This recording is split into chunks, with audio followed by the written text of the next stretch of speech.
হরে কৃষ্ণ শ্রোতা বন্ধুগণ, জানা অজানাতে আপনাদের সকলকে সুস্বাগতম। বন্ধুগণ, দুর্গাপূজা আর কয়েকদিন পরেই। কাল মহালয়া এবং দেবী দুর্গাকে স্বাগত জানাতে পশ্চিমবঙ্গ তথা সারা ভারত জুড়ে প্রস্তুতি চলিতেছে। মহালয়ার শুভ দিনে দেবী পক্ষের মধ্য দিয়ে দুর্গাপূজা উদযাপন শুরু হয়। এটা বিশ্বাস করা হয় যে মহালয়ার দিনে দেবী দুর্গা পৃথিবীতে অবতরণ করেন। তাই পশ্চিমবঙ্গ জুড়ে সমস্ত লোকেরা ঐতিহ্যগত উৎসাহ এবং ভক্তিসহ মা দুর্গাকে স্বাগত জানাতে প্রস্তুত। মহালয়ার নামটি সংস্কৃত শব্দ মহা এবং আলয়া থেকে উদ্ভূত হয়েছে, যা মিলিত হয়ে মহান আবাস বা দেবীর বাড়ি নির্দেশ করে। পিতৃপক্ষের শেষ দিনে মহালয়া অমাবস্যা হয়। এবছরও 2 অক্টোবর সেটি পালিত হবে, অর্থাৎ আগামীকাল।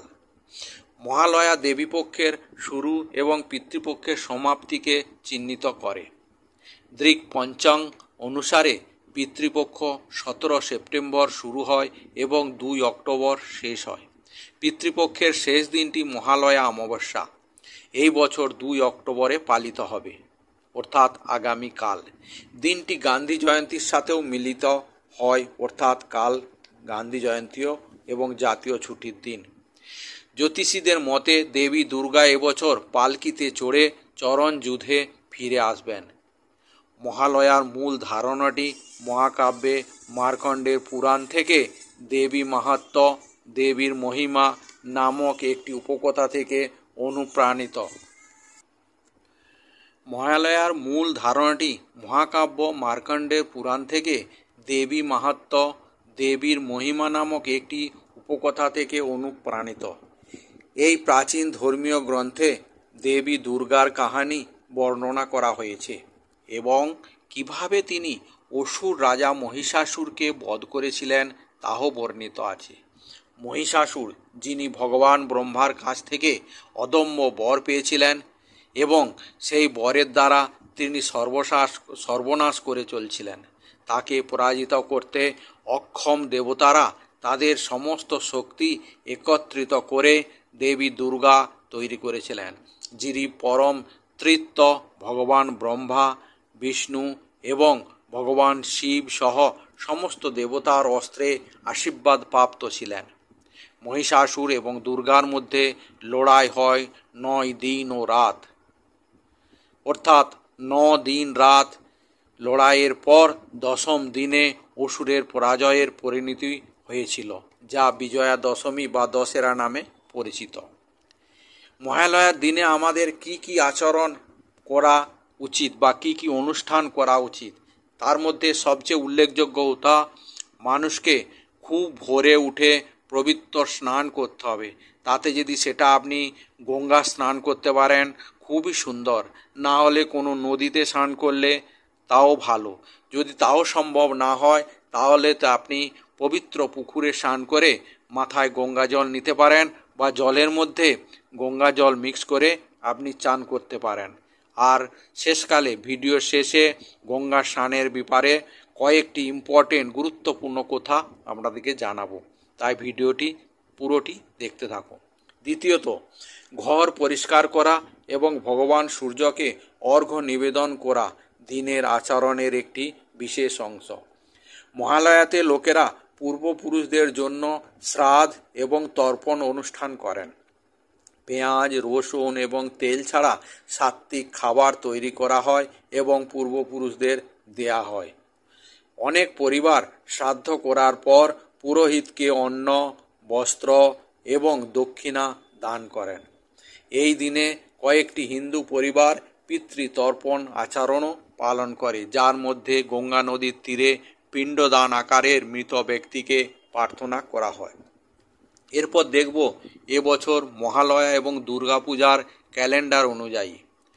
দুর্গোৎসব একটি 5 দিনের উৎসব, যা ষষ্ঠী থেকে শুরু হয় এবং বিজয়া দশমী বা দশেরার দিন শেষ হয়। 9 অক্টোবর থেকে 13 অক্টোবর 2014 পর্যন্ত এবছর অনুষ্ঠিত হবে। তার মধ্যে যেটা হলো আগামীকাল বুধবার 2 অক্টোবর মহালয়া, পঞ্চমী মহাপঞ্চমী সোমবার 7 অক্টোবর, মহাষষ্ঠী মঙ্গলবার 8 অক্টোবর, মহাসপ্তমী বুধবার 9 অক্টোবর, মহা অষ্টমী বৃহস্পতিবার 10 অক্টোবর এবং মহানবমী শুক্রবার 11 অক্টোবর। আর সর্বশেষ হচ্ছে হলো বিজয়া দশমী অর্থাৎ দশেরা শনিবার 12 অক্টোবর। এরপর যেটা বন্ধুগণ বলছিলাম গঙ্গা স্নানের সঠিক পদ্ধতি। বন্ধুগণ, সনাতন ধর্ম অনুসারে গঙ্গা হলো স্বর্গের নদী। রাজা ভাগীরথের তপস্যা তুষ্ট হয়ে দেবী গঙ্গা মর্তে নেমে আসেন। সেই কারণে গঙ্গা জল সবচেয়ে পবিত্র বলে মনে করা হয়। প্রচলিত বিশ্বাস অনুসারে সব পাপ সব অশুচি গঙ্গা জলের স্পর্শে কেটে যায়। পুণ্য প্রবাহিনী গঙ্গায় স্নান করলে সাপ অর্থাৎ পাপ ধুয়ে যায়। সেই কারণে হিন্দু ধর্মে মাঝে মাঝে গঙ্গা স্নানের রীতি প্রচলিত আছে। গঙ্গা নদীর দুই পাড়ের উর্বর পলি মাটিতে ভালো শস্যের ফলনও হয়। গঙ্গা খাদ্য দিয়ে আমাদের পালন করে বলে যুগ যুগ ধরে গঙ্গা নদীকে মা গঙ্গা হিসাবে অভিহিত করা হয়েছে। গঙ্গা স্নান অত্যন্ত উপকারী হলেও গঙ্গা স্নানের কয়েকটি নিয়ম রয়েছে যেগুলি মেনে চলা অবশ্যই দরকার। সেই নিয়ম না মেনে চললে এবং গঙ্গা স্নান করলে গঙ্গায় স্নান করে পুণ্যের বদলে উল্টে নিজের পাপ বাড়ানোর ব্যাপারও হয়ে যায়। গঙ্গাকে স্বর্গের নদী হিসাবে মনে করা হলেও তার মধ্যে নানা ধরনের নোংরা আবর্জনা ফেলে ফেলে আমরা সেই জল দূষিত করে ফেলেছি। এখনকার দিনে আমরা ভুলেই গেছি যে গঙ্গা স্নান করার সঠিক নিয়ম। তবে জেনে নিন কোন পদ্ধতি গঙ্গা স্নান করা উচিত। প্রথমত মনে রাখবেন, গঙ্গায় স্নান করা হয় মনের নোংরা ধুতে, শরীরের নোংরা ধুতে নয়। তাই গঙ্গা স্নান করার আগে সাধারণ জলে স্নান করে নিন। গঙ্গায় স্নান করার অর্থ গঙ্গার জলে একটা ডুব দিয়ে উঠে আসা। গা ঘষে ঘষে গঙ্গার জলে স্নান করা উচিত নয়। দ্বিতীয়ত, গ্রহণের সময় সূতক কাল চলাকালীনও গঙ্গা স্নান করা যায়। পিরিয়ড চলাকালীন মহিলাদের গঙ্গায় স্নান করতে নেই। এই সময় গঙ্গায় স্নান করতে হলে গঙ্গা থেকে জল তুলে নিয়ে বাথরুম গিয়ে স্নান সারুন। তৃতীয়ত, শীতকালে গঙ্গা জল গরম করে কখনোই স্নান করবেন না। যদি গঙ্গা জল গরম করতেই হয় তাহলে তা একমাত্র সূর্যের আলোয় রেখে গরম করা যেতে পারে, অন্য কোনোভাবে নয়। এরপর দেখব গঙ্গা স্নান সেরে বাড়ি ফিরে কখনোই আর স্নান করবেন না। এতে গঙ্গা স্নানের সুফল কিছুই পাকবে না, সব কিছু ধুয়ে চলে যাবে। বরং এর ফলে অপমানিত হন মা গঙ্গা। বন্ধুগণ, পুরাণ অনুযায়ী মনে করা হয় যে মহালয়ার দিনে গঙ্গা স্নান করলে অজ্ঞানবশত হয়ে যাওয়া পাপ ও কষ্ট থেকে মুক্তি পাওয়া যায়। স্কন্দ পুরাণ অনুযায়ী গঙ্গা নদীতে স্নান বা ধ্যান ও দান করা উচিত। এর ফলে সমস্ত পাপ থেকে মুক্তি পাওয়া যায়। তবে পবিত্র নদীতে যেতে না পারলে গঙ্গার ধ্যান করেও স্নান করা যায়। এছাড়া গঙ্গা জল স্পর্শ এবং গ্রহণ করেও পুণ্য লাভ করা যায়। বিষ্ণু পুরাণ মতে গঙ্গার নাম নিলে বা গঙ্গার নাম শুনলে, তাকে দেখলে, তার জল পান করলে, তার জল মাথায় নিলে অথবা স্নান করলে বা গঙ্গার নাম উচ্চারণ করা মাত্রেই 3 জন্মের পাপ নষ্ট হয়। মৎস্য, গরুড় ও পদ্ম পুরাণ অনুযায়ী হরিদ্বার, প্রয়াগ ও গঙ্গার সঙ্গমে চান করলেও মুক্তি লাভ পাওয়া যায় এবং সেই ব্যক্তি মৃত্যুর পর স্বর্গে পৌঁছান। তারপর তার আর জন্ম হয় না, সে নির্বাণ লাভ করেন। শাস্ত্রমতে এই পবিত্র দিনে গঙ্গায় স্নান ও পূজার উপবাস করলে ব্যক্তি অনেক রকমের পাপ থেকে মুক্তি পায়। যেমন না দেয়া বস্তু নেয়া, নিষিদ্ধ হিংসা, পরস্ত্রী সঙ্গম, এগুলি দৈহিক পাপ হিসাবে বিবেচ্য। এছাড়া মুখ থেকে কটু বচন বলা, মিথ্যে কথা বলা, কারু কান ভাঙানো, বাণী দ্বারা কারণ মনকে কষ্ট দেয়া, এই বাণীর কারণে হওয়া 4 প্রকারের পাপ। এছাড়া আবার অন্যের ধন নেয়ার জন্য বিচার করা, কারোর জন্য খারাপ ভাবনা ও অসত্য বস্তুর প্রতি আগ্রহ রাখা, এগুলিকে মানসিক পাপ বলা হয়।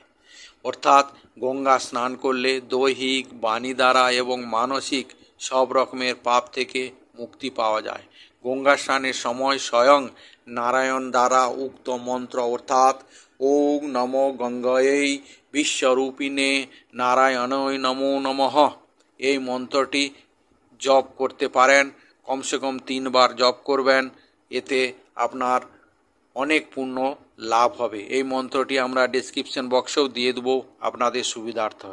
তাহলে বন্ধুগণ, আজকের এই প্রতিবেদনটি আপনাদের কেমন লাগলো আপনারা কমেন্টস করে জানাবেন। আর কমেন্টস বক্সে নিজেদের প্রস্তুতি অর্থাৎ নিজেদের উপস্থিতি দেখানোর জন্য জয় মা গঙ্গে অবশ্যই লিখবেন। জয় শ্রী নায়ক, জয় শ্রীকৃষ্ণ, জয় শ্রী নারায়ণ অবশ্যই লিখে আপনার আশীর্বাদ প্রাপ্ত করবেন। আজকের ভিডিও এখানেই শেষ করছি। আবার দেখা হবে একটি নতুন ভিডিও নিয়ে। জয় হিন্দ, জয় ভারত।